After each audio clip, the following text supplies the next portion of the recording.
Salut tout le monde, c'est Elise. Alors aujourd'hui je vais vous parler des livres que j'ai lus en ce début de mois et aussi les livres que je compte lire pendant ce mois d'août. Donc le premier dont je vous avais déjà parlé dans ma vidéo que j'ai faite en fin juillet, voilà, j'avais commencé à le lire et du coup j'étais vraiment excitée, j'avais vraiment hâte de voir ce que ça allait donner et je l'ai fini il y a quelques jours, donc c'est Born de Jeff Vandermeer. Et voilà, donc pour ceux qui sont familiers sur ma chaîne, vous savez que j'avais vraiment beaucoup aimé la trilogie The Southern Reach. Je sais toujours pas comment le traduire en français, je me souviens plus. La portée du sud ou un truc comme ça, enfin bref. Dans tous les cas, j'avais vraiment adoré et du coup voilà, c'est par le même auteur, donc c'est pas du tout relié à la trilogie et j'avais vraiment hâte de voir ce que je pensais de ce livre là et du coup voilà, c'est super étrange aussi, ça parle un peu... c'est pas forcément de la même chose, mais je dirais que voilà, c'est des choses assez similaires en tout cas. Mais voilà, j'ai bien aimé, mais j'ai pas adoré comme j'ai adoré la trilogie. Donc c'est pas vraiment, j'étais pas vraiment déçue, mais voilà, je m'attendais à vraiment adorer complètement et j'ai bien aimé, mais voilà, je pense pas que le livre va rester avec moi comme la trilogie reste avec moi parce que j'y pense quand même pas mal.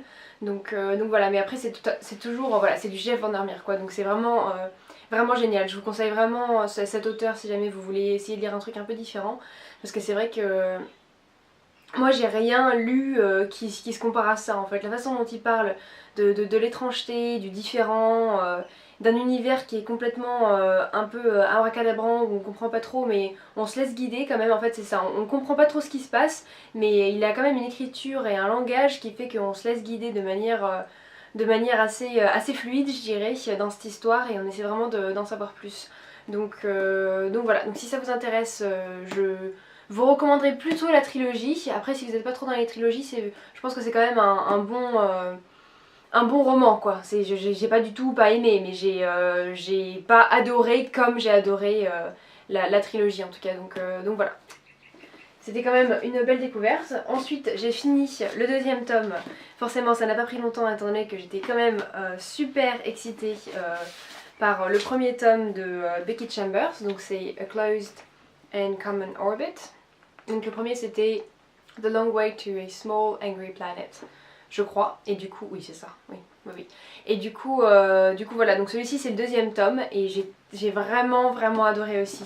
Donc Becky Chambers, elle a quand même beaucoup de talent, elle est très douée, c'est assez génial ce qu'elle nous fait vivre dans ces petites histoires autour de la galaxie, donc j'avais un petit peu peur d'être déçue étant donné que j'avais vraiment adoré le premier tome.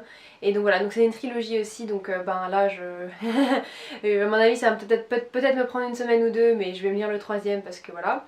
Et je suis déjà triste qu'il n'y en ait que 3 parce que c'est vraiment génial. Enfin, j'ai vraiment hâte, je crois qu'elle va sortir un livre là d'ici 2020, donc bon, j'ai vraiment hâte que ça sorte aussi et de voir un peu. Donc je vous raconte de quoi ça parle.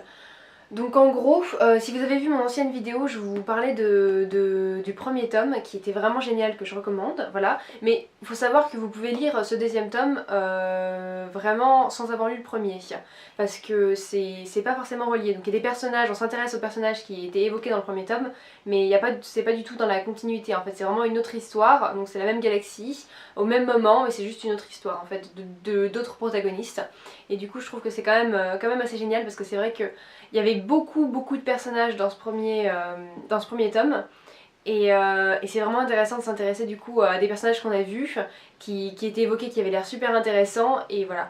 Et du coup c'est pour ça que je suis un peu triste qu'il n'y ait que 3 livres parce que je me dis il y a tellement de personnages, là encore on en a rencontré d'autres persos super que enfin j'aurais juste envie qu'il y ait un tome pour chaque personnage, mais ce n'est pas possible, donc il va falloir voilà hein, juste se contenter du dernier pour moi. Donc dans celui-ci du coup on va s'intéresser plutôt à une intelligence artificielle en fait. Elle va s'appeler Sidra. Donc voilà, elle va changer de nom, donc je vais pas en dire plus parce que pour ceux qui ont pas lu, c'est vrai qu'il y aurait peut-être un petit spoiler, donc enfin bref. Dans tous les cas, donc on s'intéresse à cette intelligence artificielle avec un autre personnage qui a été évoqué dans le premier tome. Et du coup c'est vraiment intéressant. Enfin les personnages, enfin, je peux pas trop non plus décrire parce que j'ai pas envie de spoiler le premier tome pour ceux qui sont en train de le lire ou qui auraient envie de le lire. Et voilà, donc je vais pas trop parler des personnages en profondeur. Mais comme le premier tome, voilà, c'est pas du tout un livre qui s'intéresse à l'action en fait. C'est vraiment beaucoup plus les personnages et comment ils en sont arrivés là et qui ils sont et à s'intéresser vraiment aux relations entre les personnages aussi qui sont super intéressantes dans ce monde qui est construit, donc, dont on en apprend un petit peu plus aussi à cet endroit là. Donc avant le premier tome il se passait dans un vaisseau spatial et celui-ci il se passe vraiment juste à un seul endroit en fait, Porte Coriol, donc le port Coriol. Qui est un port en fait pour les vaisseaux spatiaux, et donc il y a vraiment plein d'espèces, ça bouillonne de vie et c'est vraiment vraiment génial. Donc voilà, je sais pas comment vous dire, j'ai pas les mots pour vous dire à quel point j'ai adoré ces 2 premiers livres, donc voilà, je vous les recommande vraiment chaudement si c'est quelque chose qui pourrait vous tenter. Ensuite, le 3e livre que je suis en train de lire en ce moment, que j'ai commencé, que j'ai eu envie de lire depuis déjà super longtemps parce que j'avais vu le film et ça m'avait vraiment... Enfin j'avais vraiment beaucoup aimé le film. Et du coup je m'étais toujours dit bon bah je sais qu'il y a un livre donc ça m'intéresserait vraiment de lire le livre aussi. Et c'est Still Alice de Lisa Genova. Donc je sais pas si ça s'appelle comme ça ou pas en français, toujours Alice ou un c'est peut-être ça le titre, mais il me semble que c'est un truc assez similaire. Donc pour ceux qui ont vu le film, voilà, bon après il y a peut-être des gens qui l'ont pas aimé, moi en tout cas j'ai trouvé que c'était quand même assez génial. Et puis Julianne Moore, l'actrice, enfin je l'adore, je trouve qu'elle est juste géniale, voilà.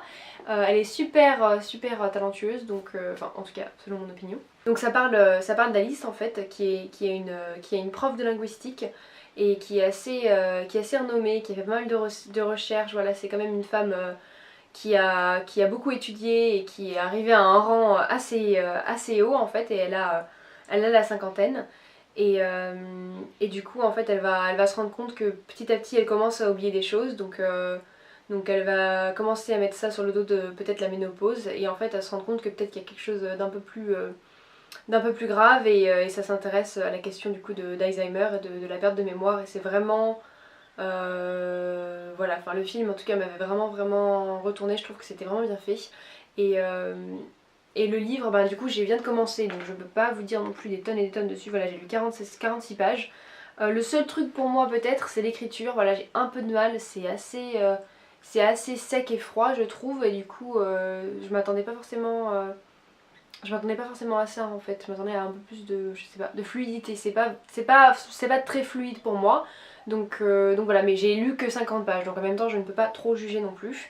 C'est pas du tout horrible, hein, c'est juste que voilà, pour moi l'écriture n'est pas très fluide en tout cas, donc j'ai hâte de voir ce que ça donne. En tout cas il me reste pas mal de trucs à lire et de voir si j'apprécie autant que le film. Ensuite, je vais vous parler des 2 livres que j'ai achetés ce mois-ci et que j'ai vraiment très hâte de lire, qui vont sûrement être mes prochaines lectures, à moins que je me décide à lire autre chose de la bibliothèque. Je sais pas si c'est quelque chose qui est arrivé ou pas. Mais dans tous les cas, il y a celui-ci. Donc je crois que c'est le premier livre de Jasmine Ward. Donc voilà, si vous avez lu Where the Lines Blades, alors je suis quasiment sûre qu'il a été traduit en français, mais je ne peux pas vous dire du tout le titre comme d'habitude, hein. Mais je vous mettrai ça dans la petite description en dessous, si voilà, il y a toujours de toute façon en général les titres, les liens, tout ça en dessous, si ça vous intéresse de lire en français ou en anglais, hein. Et donc il me semble que c'est le premier roman de Jasmine Ward. Et moi, voilà, donc pareil, si vous avez regardé ma chaîne, bon maintenant j'en ai pas parlé depuis quelques mois, donc voilà, pour ceux qui me connaissent pas trop, ça a vraiment été une superbe découverte de cette année, Jasmine Ward. J'ai vraiment adoré, donc j'ai lu 2 ou 3 romans d'elle, et j'ai trouvé ça vraiment génial. Donc il y a Salvage the Bones, qui avait été, je crois, qui avait reçu un prix.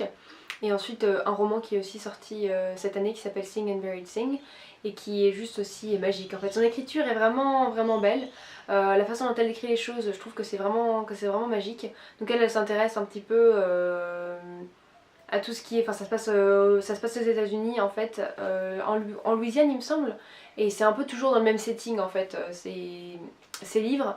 Et il y a vraiment une atmosphère très particulière. Elle arrive vraiment à créer ce truc assez tangible et assez génial en fait.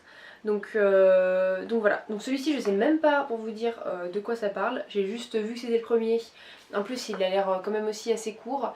Et voilà, je me suis dit que de toute façon j'allais essayer de lire tout ce qu'elle avait écrit parce que j'ai tellement adoré les premiers livres qu'elle avait écrits, les 2 livres que j'ai lus qu'elle avait écrits que voilà, j'ai envie de lire celui-ci. Je vous en dirai un petit peu plus quand je l'ai lu. Et ensuite le 5e livre dont je voulais vous parler, que pareil j'ai envie de... Enfin j'ai vraiment... De toute façon, si t'achètes des livres, c'est que t'as envie de les lire en fait à la base. Donc je devrais arrêter de dire ça parce que c'est un peu con. Mais que oui j'ai vraiment envie de lire. Et du coup ça fait vraiment un petit moment que j'avais envie de le lire. Et en fait la dernière fois au boulot j'ai trouvé un bouquin. Et en fait on a une librairie de seconde main pas loin de là où j'habite. Et en fait je savais pas, mais quand on leur ramène des bouquins, ils nous font un prix si on veut acheter d'autres bouquins. Donc du coup moi ce livre là il m'intéressait absolument pas. Et du coup je me suis dit bon moi je vais voir s'ils le veulent et si peut-être je peux avoir un bon. Et du coup ouais. Donc c'est vachement chouette. Maintenant si je trouve des livres que je n'ai pas envie de lire, j'irai juste les échanger contre des livres que j'ai envie de lire. Et donc celui-ci c'est Vicious de V.E. Schwab, voilà, ou Victoria Schwab, ça dépend comment...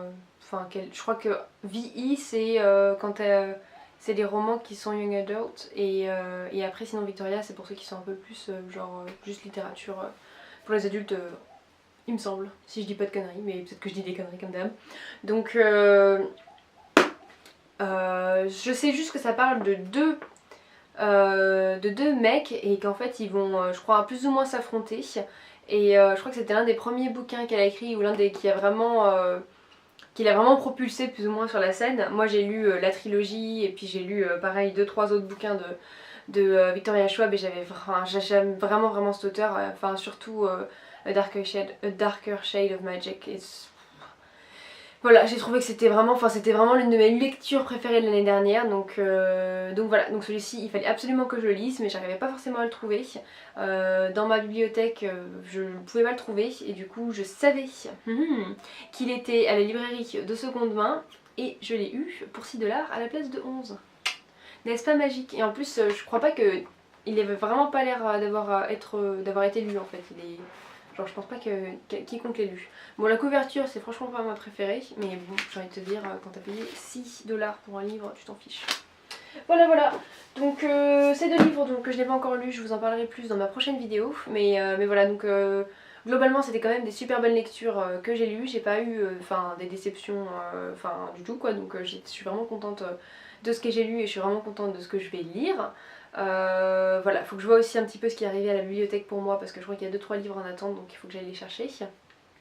Mais en tout cas, j'ai l'impression d'être un petit peu plus dans le swing des choses pendant ce mois d'août que j'étais pendant le mois de juillet où j'étais un peu plus... c'était bien aussi mais j'ai plus pris mon temps quoi. Donc voilà. Et ce sera tout pour moi du coup pour aujourd'hui. Je vous retrouverai bientôt pour une nouvelle vidéo.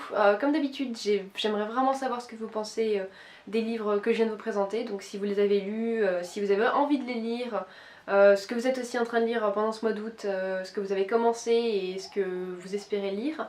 Et voilà pendant ces vacances d'été. Je vous dis à bientôt, salut!